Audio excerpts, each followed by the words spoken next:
দক্ষিণ চিন্তাপুর উচ্চ বিদ্যালয়ের ষষ্ঠ শ্রেণীর শিক্ষার্থী তহাব্বুল আহমেদ আজকে আমাদেরকে তায়াম্মুমের বিষয় সম্পর্কে পরিপূর্ণ একটা ধারণা দেবে। আমি তার কাছে জানতে চাই, তুমি বলো তায়াম্মুম শব্দের অর্থ কী? আচ্ছা, বেশ। এইবার বলো তায়াম্মুম কাকে বলে? পানি না থাকলে বা পানি ব্যবহার করতে অপারগ হলে মাটি বা মাটি জাতীয় বস্তু পবিত্র অর্জন করতে তায়াম্মুম বলে। ধন্যবাদ। এইবার বলো তায়াম্মুমের ফরজ কয়টি? তায়াম্মুমের ফরজ তিনটি। কি কি বলো? পবিত্র অর্জন করা, সমস্ত মুখমণ্ডল পবিত্রতা অর্জনের নিয়ত করা। 2 নম্বর সমস্ত মুখমণ্ডল মাসে। 3 নম্বর হাত দিয়ে কনুই সহ মাসাজ করা।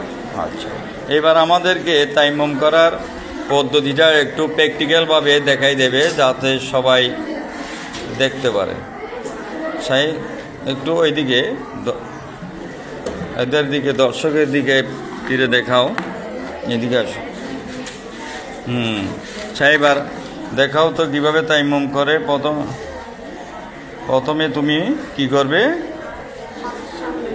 হাত কোথায় মারবে? মাটি বা মাটি জাতীয় পবিত্র বস্তুর উপর কীভাবে হাতটা মারবে? আচ্ছা, এইভাবে স্বাভাবিক। তারপর কি করতে হবে? হ্যাঁ, প্রথমে সামনে, তারপরে পিছনে। এবার কি করবে? হ্যাঁ, আঙ্গুলের মাথায় মাথায় একটু ঝাড়া দিতে হবে। তারপরে কি করতে হবে? সমস্ত মুখমণ্ডল মাসে করতে হবে।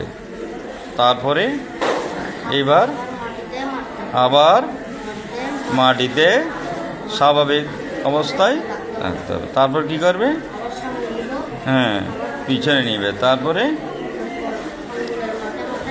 হ্যাঁ, আবার একটু যাতে বড় বালিকণা কি ঝরে পরে আঠালো বালিগুলো হাতে লেগে থাকে। এইবার কি করবে? হ্যাঁ, প্রথমে কোন হাত হবে? বাম হাত দিয়ে প্রথমে, হ্যাঁ, ডান হাতের কনুই সহ মাসে করতে হবে। তারপরে ডান হাত দিয়ে বাম হাতের মাসে করতে হবে কনুই সহ। এইভাবে তায়াম্মুম অর্জন করলে পবিত্রতা অর্জন করা যায়।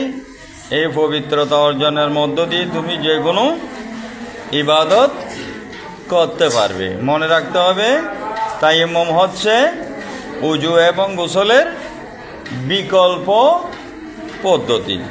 উজু এবং গোসলের বিকল্প পদ্ধতি। পানি পাওয়া না গেলে অথবা ব্যবহার করতে অপারগ হলে আরও অনেকগুলো কারণ আছে।